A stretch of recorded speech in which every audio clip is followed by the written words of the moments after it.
rencontre d'énormes difficultés à travers une fiscalité élevée et un manque d'accès aux financements, ce qui amène certains entrepreneurs au découragement et à la mort. Mais les plus courageux d'entre eux, qui veulent relever le défi, transforment ces difficultés en art. Aujourd'hui, nous allons à la rencontre de l'un des talentueux et courageux entrepreneurs qui a su relever le défi à travers la création de la société Citrapa Tessa. Je veux parler de M. Marc Timon, qui en est le directeur général. C'est avec un accueil chaleureux que nous sommes accueillis par le directeur général de Citrapa Tessa qui nous parlera de sa société.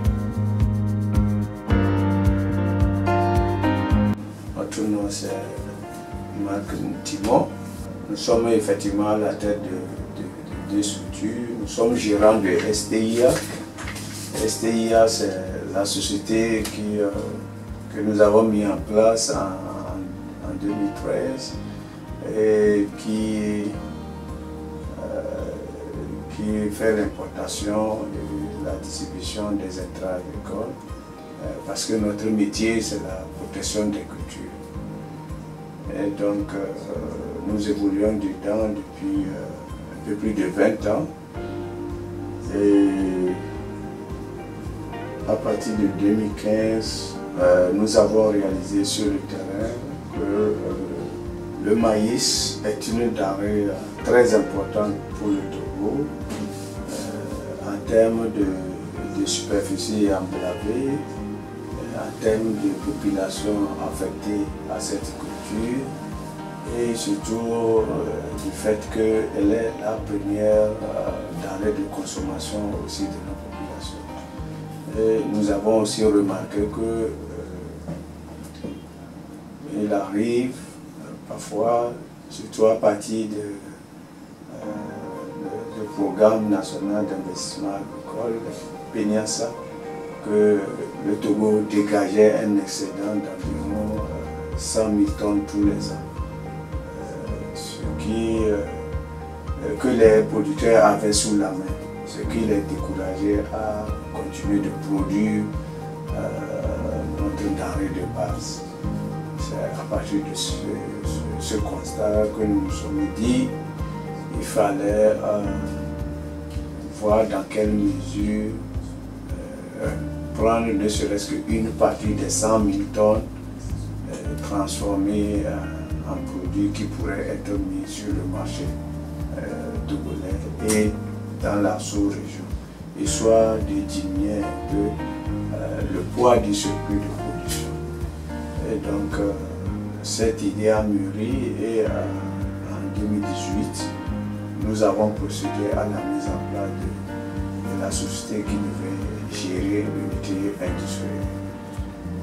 Voilà, cette société a été mise en place en octobre 2018 et avec pour nom Société industrielle de transformation des produits agricoles tropicaux. Nous nous mettons sur tout ce que nous produisons localement, mais pour l'instant nous sommes focalisés sur la première culture du Togo qui est le maïs. Au fur et à mesure du développement, nous avons touché notre culture. Donc voilà comment est née l'idée de Citrapa. Citrapa, c'est le sigle simplement de la société industrielle de transformation des produits agricoles, qui est une société anonyme avec le conseil d'administration.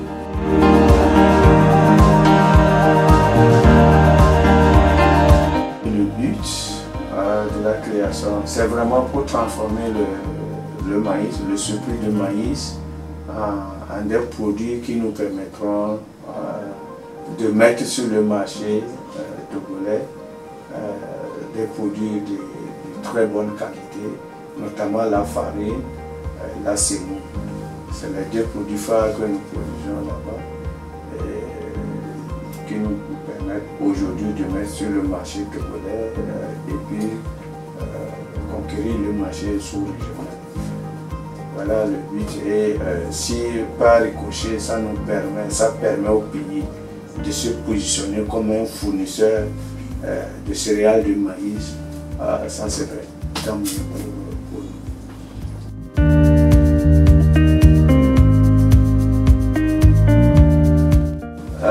C'est vrai, comme je vous ai dit, l'idée est partie du constat que le Togo produit beaucoup de maïs. Et puis à partir des années 2010, quand l'État a décidé de consacrer beaucoup de moyens à l'amélioration et à la productivité du secteur agricole, ça a eu pour conséquence heureuse de dégager des excédents de céréales, notamment le maïs, tous les ans. Et donc, l'effet inverse, c'est que les producteurs ayant la production sous la main devaient se décourager, ne continuer pas à produire les mêmes denrées. Donc, c'est à partir de ce moment que nous nous sommes dit, il faut voir dans quelle mesure reprendre ce surplus-là. Maintenant, le transformer en quoi? Ça nous a amené à faire des études, à faire des recherches. Et dans nos recherches, par exemple, nous nous sommes rendus compte que l'Afrique du Sud produit en moyenne 13 millions de tonnes de maïs tous les ans. On s'est dit, ok, faisons un tour en Afrique du Sud pour voir qu'est-ce qu'ils en font avec ces 13 millions de tonnes. Donc c'est là que nous sommes partis. On a visité l'Afrique du Sud, dans les parcelles, même dans les champs, on a vu les unités de transformation et ça nous a permis de cibler des produits qu'on pouvait transformer, enfin qu'on pouvait obtenir à partir du maïs. Donc ça c'était la première étape, la visite de l'Afrique du Sud a eu lieu en 2017. Et puis après, il faut chercher le financement. Donc il faut convaincre les institutions financières. Nous nous sommes adressés à nos banques avec lesquelles nous faisions du business des produits phyto. Donc elles nous connaissaient déjà. Nous connaissions aussi les critères pour financer. Il faut pouvoir participer au projet, il faut mettre sur pied un business plan, prouver qu'on connaît le domaine dans lequel on veut intervenir.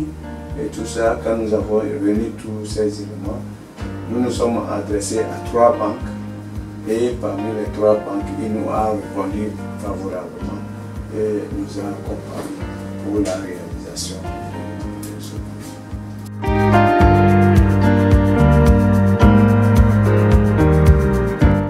Bon, le choix du maïs, parce que d'abord c'est la culture, comme je l'ai dit, c'est la première culture du Togo parce qu'elle utilise beaucoup de personnes, plus de 2 millions de personnes sur les 3 millions que comptent les agriculteurs font le maïs. Donc si nous travaillons sur cette culture, ça veut dire qu'on va tirer plus de 2 millions de producteurs vers le haut.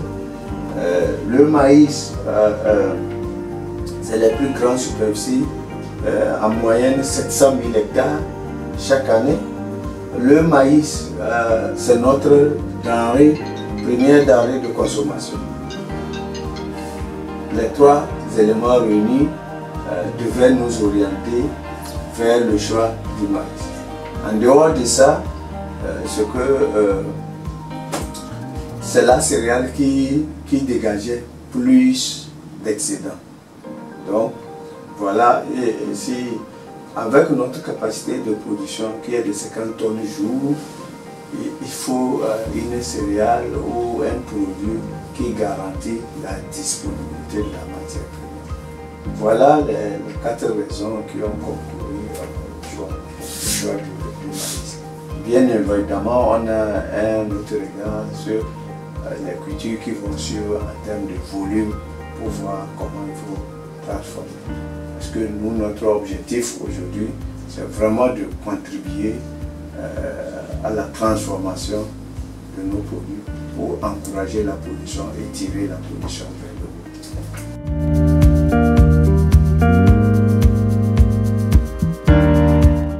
Les difficultés, il y en a toujours. Déjà pour réunir le financement, c'est pas facile. C'est beaucoup de documents, beaucoup de rencontres pour convaincre les partenaires. Ça, c'est très important. Vous-même, une usine, ça fait intervenir beaucoup de spécialités. Ça veut dire que vraiment, il faut que vous maîtrisez, du moins que vous ayez un aperçu de toutes ces spécialités pour pouvoir mieux les coordonner pour aboutir au projet. Et après, il faut pouvoir faire sortir, il faut pouvoir faire tourner l'usine. Et c'est là vraiment que commencent les difficultés, parce que vous voyez, la toute première difficulté à laquelle nous avons été confrontés, dès que le projet est mis en place, l'usine a été en marche, c'est la question du marché. Parce que nous avons ouvert l'usine le 4 avril 2020. Ça devrait vous dire beaucoup de choses, parce que nous étions en plein Covid. Et ma foi, ça n'a pas été facile, parce que d'abord tout le personnel était alloué. Il fallait ramener tout le personnel, le loger à Thiévier pour pouvoir démarrer l'usine. Et puis, puisque vous savez que Lomé était isolé de Thiévier. Voilà. Après, nos partenaires qui nous avaient passé commande, malheureusement, après que nous ayons produit une quantité importante, nos partenaires ont désisté parce que Covid étant là, la production a chuté, ils ne pouvaient plus nous prendre. Ça nous a amené à détruire les quantités énormes de nos premières choses. Aujourd'hui, ça nous met en difficulté avec nos banques, parce que c'est de l'argent que nous avons pris, on a injecté dans l'achat de la matière première, on n'a pas pu vendre, on a détruit, mais il faut rembourser. Voilà les difficultés. L'autre difficulté que nous rencontrons aujourd'hui, c'est que les producteurs ont changé de comportement. Quand nous mettions en place l'unité, les gens produisaient assez de maïs, certainement parce que l'État encourageait, avait des programmes à travers le PNIASA, PASA, PADAD, PPAO, qui amenaient les producteurs à produire assez de maïs.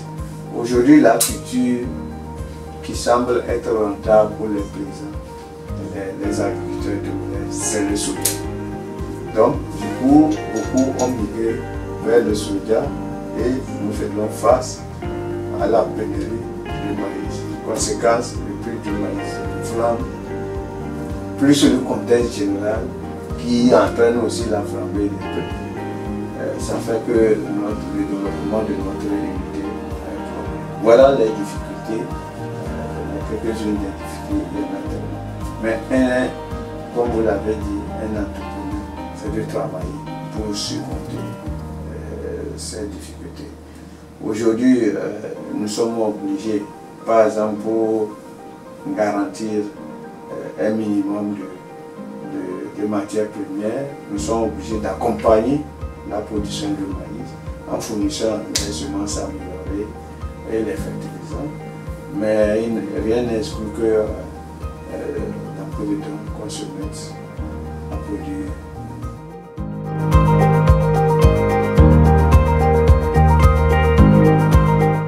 Bon, et moi je pense qu'en matière d'entreprise, c'est vraiment beaucoup de travail, beaucoup de sérieux, beaucoup d'honnêteté envers ses partenaires.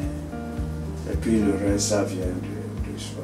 Moi je dirais simplement à la jeunesse, à tous nos jeunes frères qui voudraient emboîter l'entrepreneuriat, vraiment de ne pas être pressé de réaliser certaines choses.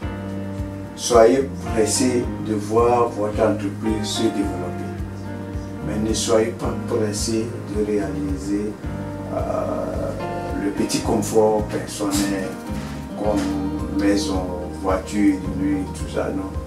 Il faut, dès que vous créez une entreprise qui vous génère des revenus, réinvestissez dans l'entreprise jusqu'à un niveau où vous stabilisez l'entreprise, ou en ce moment, en réalisant le matériel de confort, que ça n'agisse pas sur le développement de votre produit. Je pense que c'est le conseil ultime qu'il faut aux jeunes entrepreneurs. Quand tout est réuni, c'est-à-dire ils bossent dur, ils sont sérieux au travail, ils ont des objectifs à atteindre et puis ils sont honnêtes.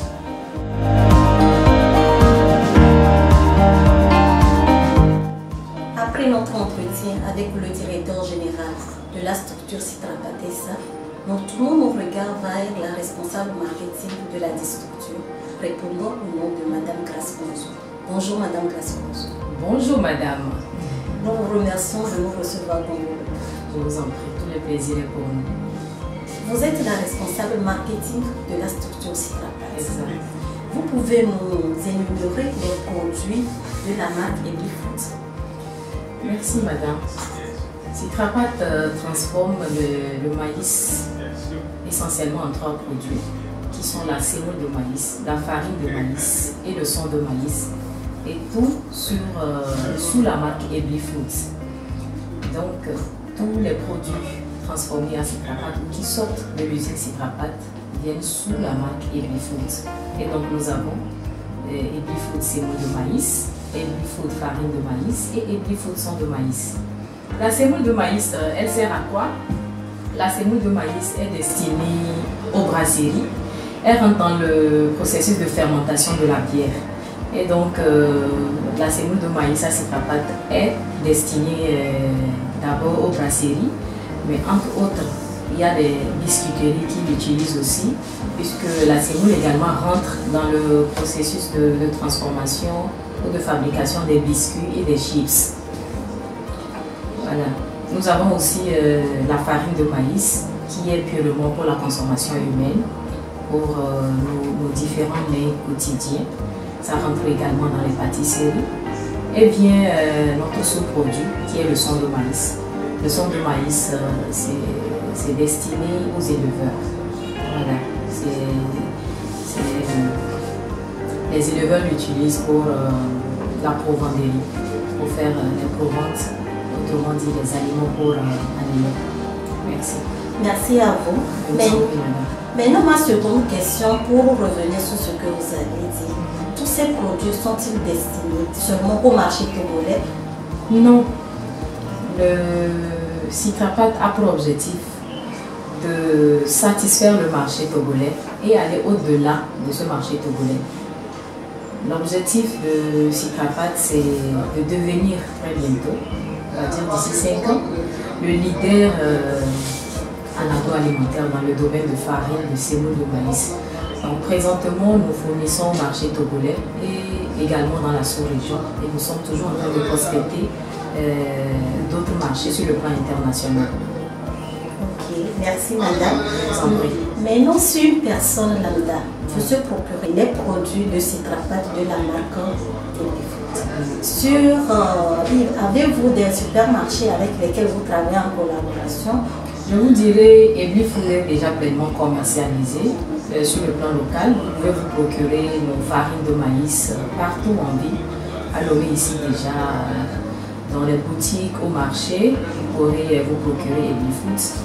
Et voilà, nous continuons toujours de mener des actions pour étendre la distribution de nos produits en faisant des actions terrain, en menant des campagnes publicitaires. Et je pense que tout va bien et Ebly Foods est déjà sur le marché, quoique les efforts sont toujours fournis pour étendre la distribution pour une couverture plus totale. D'accord, merci madame. En venant vers vous, j'ai entendu dans les coulisses que vous êtes en promotion. C'est exact? Comme je le disais tantôt, nous menons de temps en temps des campagnes de publicité et c'est le cas actuellement puisque nous sommes en pleine campagne de publicité et ces campagnes concernent non seulement les médias mais aussi des actions terrain.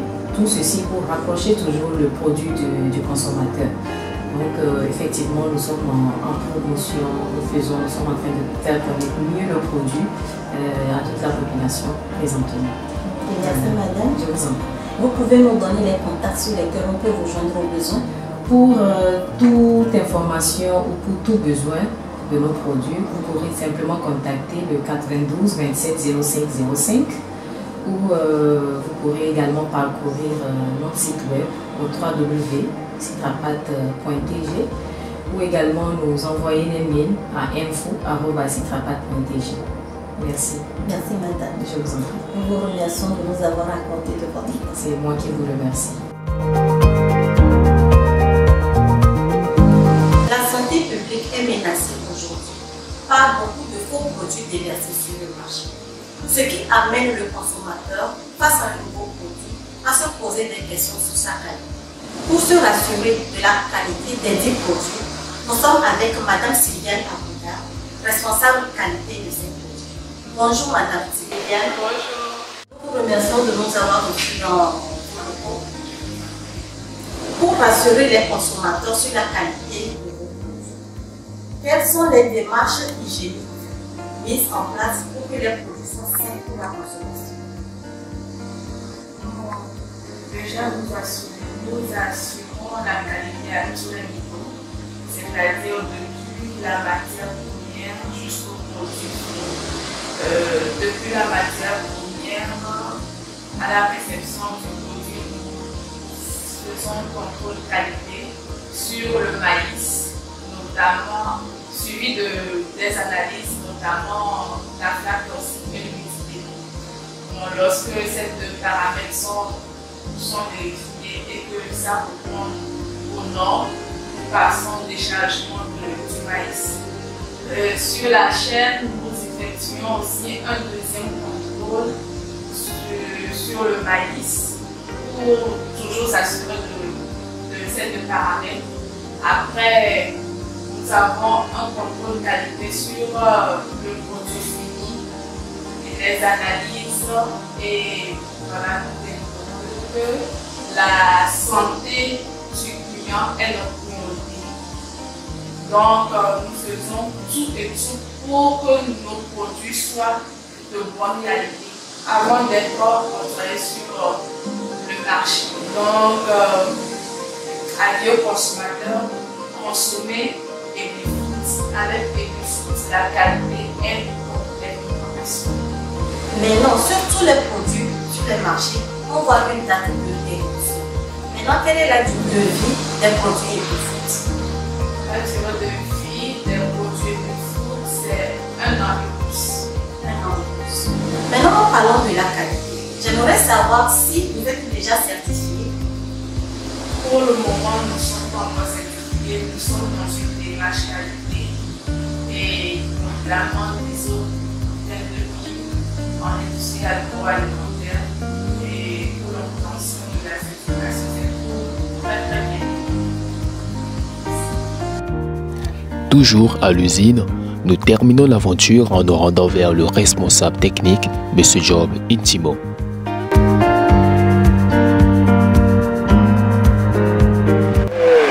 Les camions arrivés à l'usine avec le maïs, ils ne passent pas le compassion.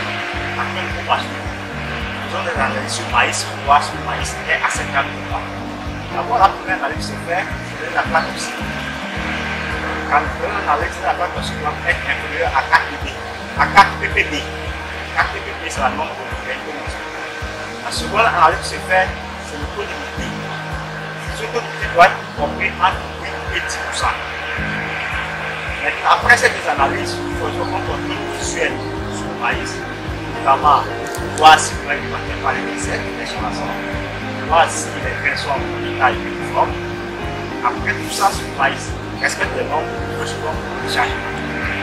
Avant de commencer le chargement, passons le maïs au niveau de la station de pré-nettoyage. Au niveau de la station de pré-nettoyage, nous faisons 3 types d'opérations. La première opération consiste en les rafles, les épis, dans le maïs. La deuxième opération consiste en enlever tout ce qui est comme pierre et cailloux. Et la dernière opération consiste en enlever tout ce qui est comme fer par un aimant bien installé dans le système de nettoyage. Après ça, le maïs est sorti dans les secours, envoyé à la salle de production. Une fois à la salle de production, on se second nettoyage. Je rassure vraiment que le maïs a été débarrassé de toute impureté. Donc, à l'intérieur, nous arrivons encore des rafles, des cailloux et des débris de fer. Après cette dernière opération, le maïs passe à la mouture et nous sortons les produits qui sont la cellule de maïs, la farine de maïs et le sucre qui est le champ de maïs. Comme vous le savez, nous sommes une unité agroalimentaire où les règles d'hygiène sont respectées. À Citrapat, dans la salle de production, nous avons des équipements pour les agents, notamment les chaussures de sécurité, la tenue de travail qui ne doit pas être la tenue ville. À part cette tenue, nous avons les casques de sécurité, notamment pour la tête et les casques pour les oreilles pour éviter les bruits. Pour les prévenir des cas d'accident, nous faisons des formations. Et quand un agent, un nouveau agent est recruté, il passe d'abord cette formation. Et après ça, il intègre l'équipe. Maintenant, pour vraiment éviter ces accidents, nous faisons des formations de façon répétitive, hebdomadairement, et des fois aussi par semaine. Voilà ce que nous faisons pour éviter les accidents. Donc, pour le reprendre, une fois un agent recruté, il est formé d'abord sur les règles d'hygiène et de sécurité. Et de façon hebdomadaire, nous faisons ces formations pour les rappeler, pour éviter l'accident au cours des travaux. Nous sommes arrivés à la fin de ce public reportage. Nous vous remercions de nous avoir suivis. Laissez vos commentaires, on se fera un plaisir de vous répondre. Pour ceux qui ne le sont pas encore abonnés, merci de vous abonner à la page pour ne rater aucun numéro. Restez toujours câblés sur la même chaîne. Au revoir et à la prochaine.